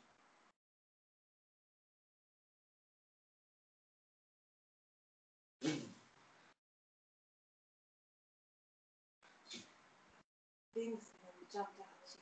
Yeah, they jumped out. Yeah, little girls, they jumped out, plus their handlers. Yeah, haha, you got, anyway. So, let's see. We're at Mrs.A. So we move back into the, I don't know what it is with contact, man. I can't seem to get through this review. But anyway. I'll just sit up. Yeah. If I lay down, I'll just keep it. Thank you. Okay. Thank you. Okay. So again, don't feel bad if we're dealing with this stuff this time. This is a very different situation from the last situation. This one has to do with what happens in a number of sessions where I'm digging through things, and what's happening at this point is that I zero in now on the actual issue, but then I can sense the maze I have to go through to get this person to understand that I'm not here trying to annihilate you. I'm trying to help you. I said, but no, this is me. This dense thing, this is me. It tells me it's me all the time. I said, that's not you. The one that tells you, oh, well, I'll do some containment. I'm tired. I don't really do any containment today. Is that your voice telling you to do that? There's also the density that tells you want to be popular, right? You want a lot of money, right? You want to be known. You want people to look up to you. And they think it's their voice, but it's the density. Yes, the density that actually is feeding off of your dreams. Also, there's the thing where they'll push you to the point where individuals will make deals, talking about soul selling and so on and so forth, or those who want you to think that you're about to embark on something really big, and then they snatch the rug out from under you, so that you go crashing down and just feel like, oh, my life is crap, and it's always been crap, and I am crap, and they play a number of games. So the whole idea of popularity and fame is a yin of yin deal. Now, using their game against them, I'm all for that. But if you buy into it and think it really means something, you're being fooled. Now, if you can get in and utilize that game to benefit the movement, which is basically benefits Gaia, everything that she's connected to, cool. Get known. Play it stealthy. Don't show your cards until you know that you're in a situation where they can't just yank that rug out from under you as soon as you start showing your cards. There are times individuals get to the point they depend on me and say, oh, okay, now it's time to really get the real culprit that's in there. And it's a lot more successful when I do that. So I'm not saying that, doing whatever it is that you're doing, if it's music, entertainment, or whatever, always understand what that system is that you're embarking on. And if you're embarking on it with that awareness of it, then you will be much more effective with whatever it is that you want to do. Also understanding with the tools I give you, you can control the situation around you while things are coming in like clockwork to just basically say, now we're going to segue you into, into Satanism or something. We're going to make you food for the upper levels who are in this industry. You're just going to be their food. But you have the tools, you go in there, okay, well, all right, I'll walk through. You don't tell them. I got tools, man. Then they try to feast on you, but all of a sudden you're a little too spicy. Why is she too spicy? Why is he too spicy? And you play dumb. I don't know why I'm too spicy. That's how you get in. That's how you basically change that scenario. Change whatever that system is that you're going into. It goes a lot deeper than that, but we don't have that much time to really, it's just going to go in all these different directions. But the basis of it is nothing wrong with, this is the vocation that I'm interested in. I'm very talented, at singing, whatever else, and writing music and so on and so forth. But I am doing this for Supreme Consciousness Universe, for the balance of the universe. I'm not single-handedly doing it, but I'm contributing. And when you contribute, guess what? You got a lot of support. If you walk in there, like some Western in the middle of the road, and I'm going to take on, white people say, whoa, somebody's a little too big for their britches. Watch them fall. Yeah. So you're not doing it cleverly enough. You don't need any freaking hotheads. You need someone who's understanding strategic. It's a strategy of manipulating and doing battle with density. Because you are in a war. I don't care what you think. You are in a war constantly until the last dense consciousness is gone. There's nothing to be afraid of. You got tools that so many people in this world don't have. Those of you who know that it works, know that your life has changed because you use these tools. So anyway, with that, I'm going to see if we can move back and get through this. We can wrap it up in 15 minutes because you covered a lot of topics already from the movie. Yeah. But one of the things you were saying is that a lot of the things that they were talking scientifically is just describing literally the hologram because they've never actually been out past the hologram. Right. And so because they were saying Lyra and Vega, like the star systems. Yeah, we must test on that. Said that any of these things, listen, those are just made up. And well, the interesting part of the movie, Chief, you can tell me if it's wrong, was because you thought that it was 70-30. Is the 30% that has NSTHA, informational value? Is it the part where she communicates with consciousness without, going on a rocket and leave? Yeah, the fact that she had a multi-dimensional experience when that ball dropped. And it talked, in other words, it spoke about time as being an illusion. Because all daytime was the time that the ball dropped through the hoop and then hit the safety net in the water. So those who are watching, they said, I think it's a malfunction because they're expecting this thing to like either drop and then go, off into the universe somewhere. Didn't mean to do that so high pitch, but off into the universe.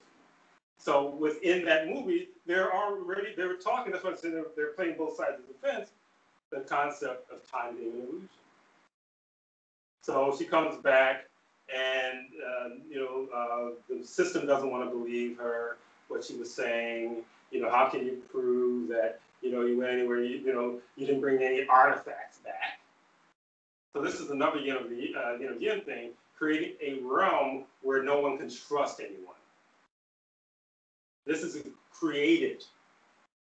They bring in players to create this trust between one another, to the point where it's logical to not trust anyone, or damn near anybody to tell you the truth. So they were definitely playing both sides of the fence with that, and that was a reality. Time is an illusion. You can tell even if you've had dreams over the years where you wake up, you look at the clock, you know, and that would happen to me at times. Look at the clock, gotta go to work, and then I say, okay, well, I woke up before the alarm. I'm just gonna catch another, 10 minutes or 5 minutes, actually 5 minutes of sleep, and I have a scenario that seems to last for hours in a dream state. I'm doing all kinds of stuff, and it lasts for hours, sometimes days. Then I come back, and only 2 minutes have passed. They recorded in the movie 18 hours of static, although it dropped really fast. Yeah, so her recorder that was with her recorded the 18 hours that she was gone. But whatever their equipment just saw whatever, the ball drop, and that was it.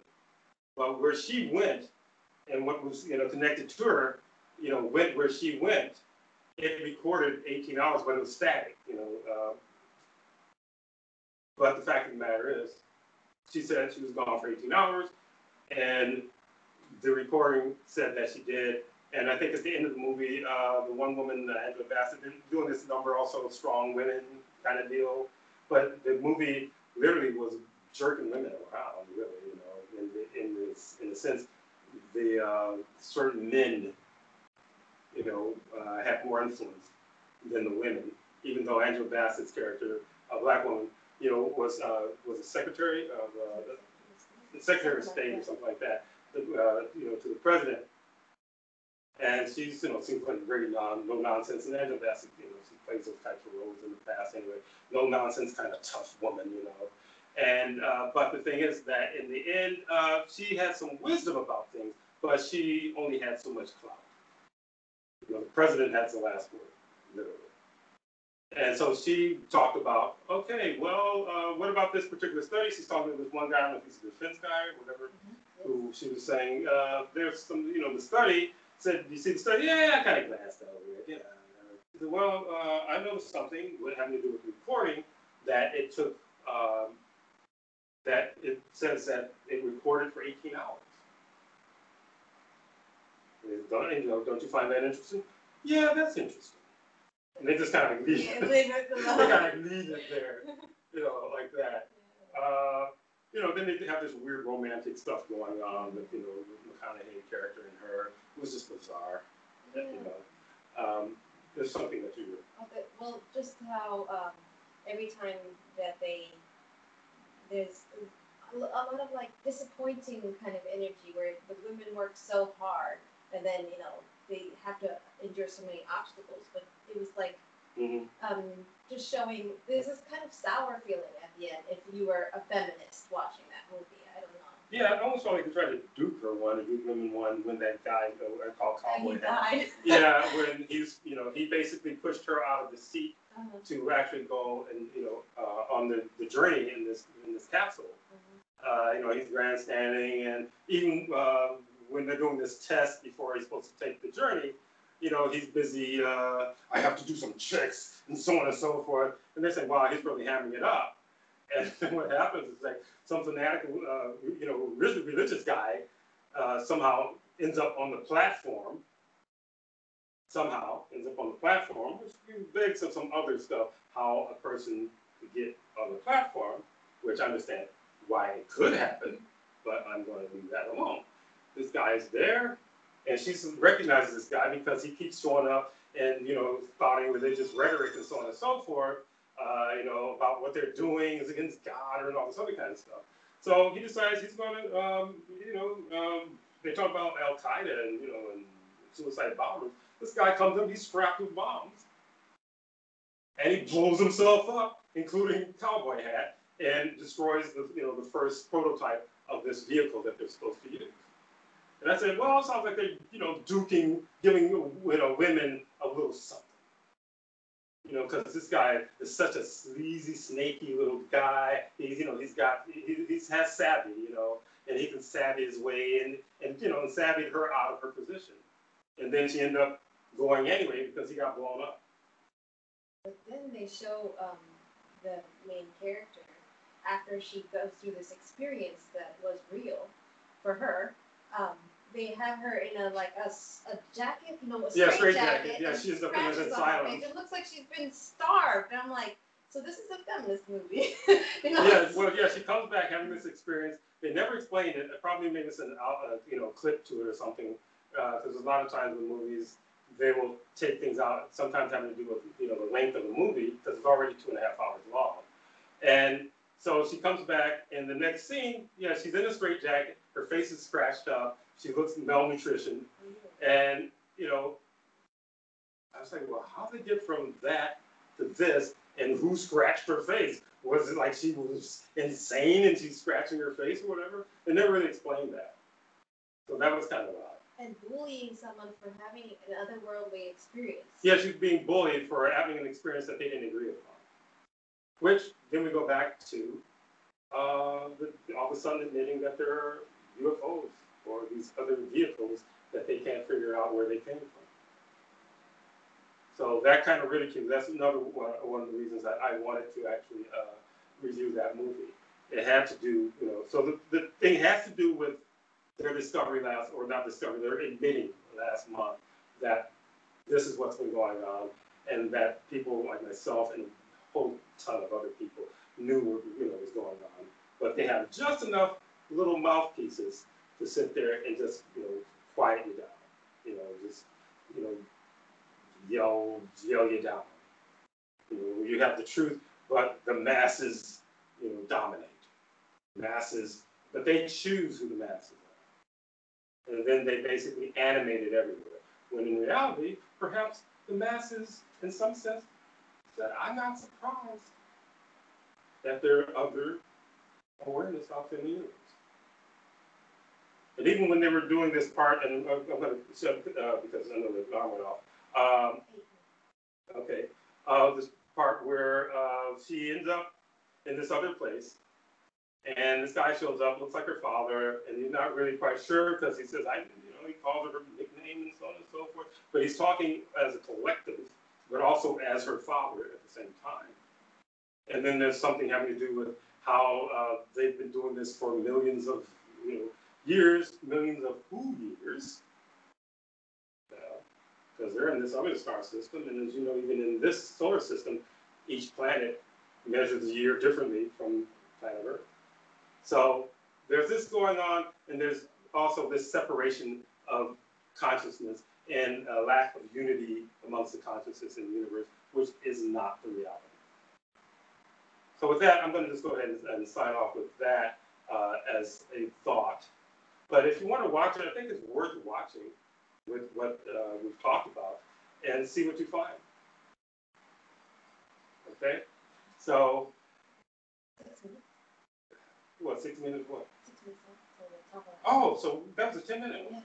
Oh, sorry guys, I thought this was over. Never mind. Well, you were talking about how the guy who was acting as her father was just jerking her around because she's like, I need some proof because I'm going back to a lot of hostile people. And he's like, nah, you don't need proof. It's been like this for billions of years. I'm like, you're an asshole. Yeah, this is the way we Palladians roll, You're on your own. You're on your own. They spent billions of dollars, trillions of dollars or something, building this thing, and you're the lab rat, and everybody's going to be looking at you. Tell them what you experienced. Go. No, I need some go. Let me kiss you, and then you can go, Yes. Feed on your essence. Yes. Let me jerk around a little bit. Here's a little smoochy here. Okay, kiddo. Swat. On your way. And they're going like, what the hell? And then she went through heck. Yeah, she went back. No proof. They belittled her. They attacked her mercilessly. And again, I thought it was a little weird with the McConaughey thing, where all of a sudden he's like, do you believe that she experienced what she experienced? He pauses. I believe that she experienced what she experienced. But he's also was responsible for her not getting on the original flight, which the guy blew stuff up. She could have got blown up. So that's a given.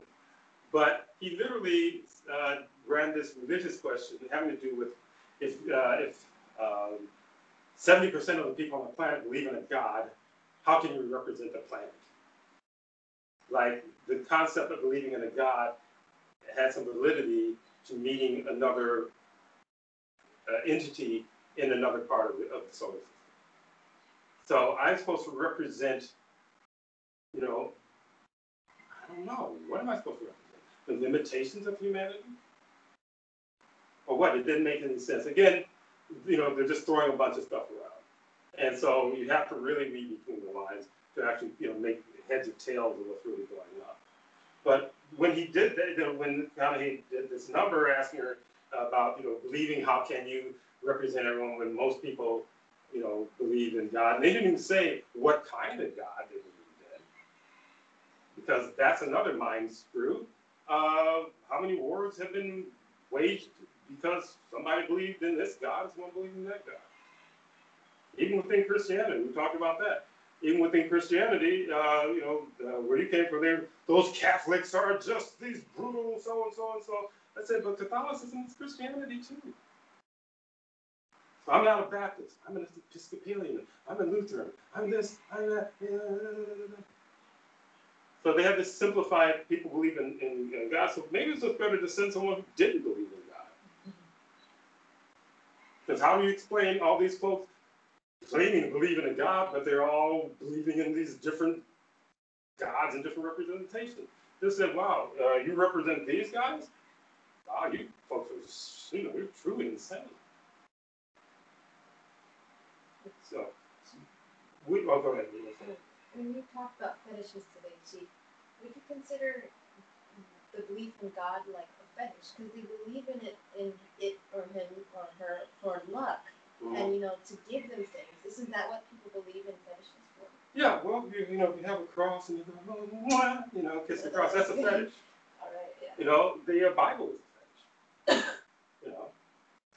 So, the concept of God can be a fetish. That one wants to believe in something can be considered a fetish.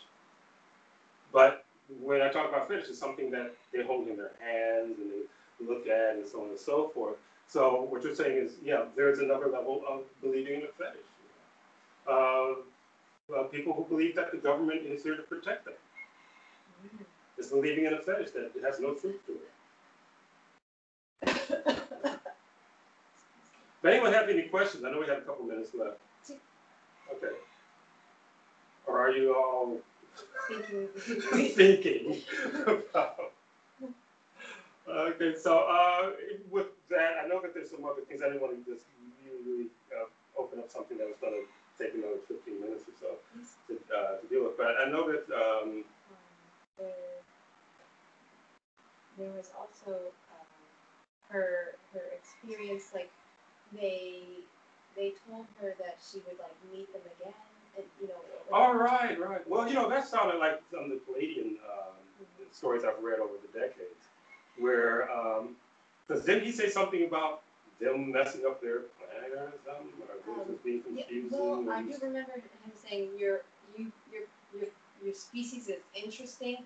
About you're full of like dreams and nightmares and stuff. Yeah, right. So you can dream such beautiful things, but can create such horrific things. And which, again, they're not from Neo Shamanic point of view. And it doesn't seem like they have any desire to help these particular consciousness through their issues and their imbalance. He talks about, this is how it's been done, hit the road, and we'll call later. Which means I'm sitting there, what, in her lifetime or someone else's lifetime? They're going to have someone else come cluelessly, walking in, and not knowing what's up, and then they do the same thing to them, or they end up in the straitjacket and being ridiculed. So anyway, all right, the alarm went off. Should I co-sign that, or should Yeah, go ahead and co-sign.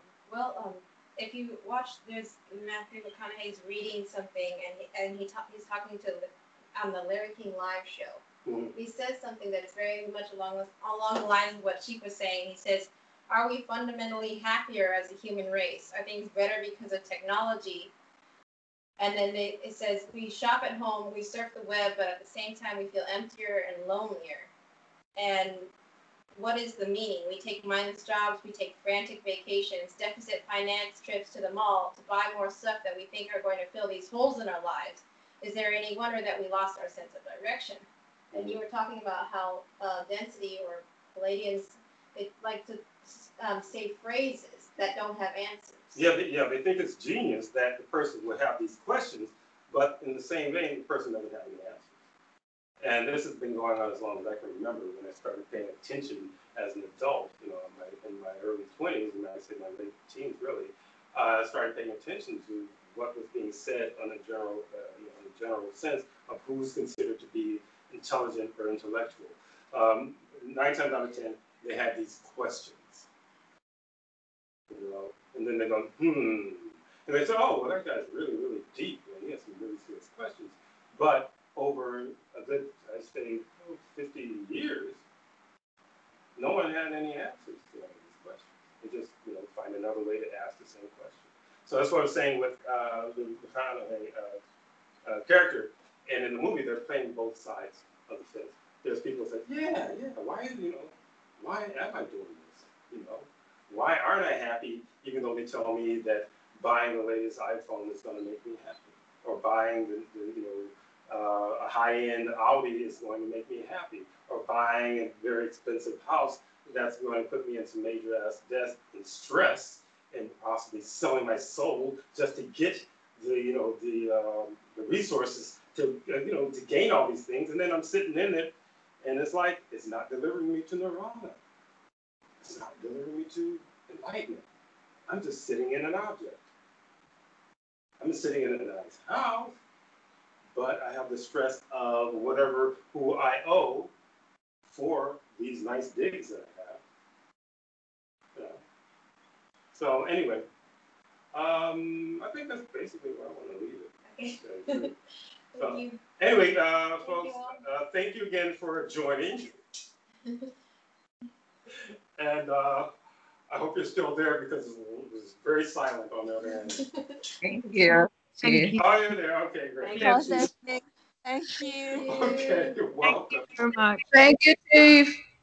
You're welcome. Thank you for joining, and thank you for the questions and interaction. See you. All right, y'all take care, and we'll talk to you soon.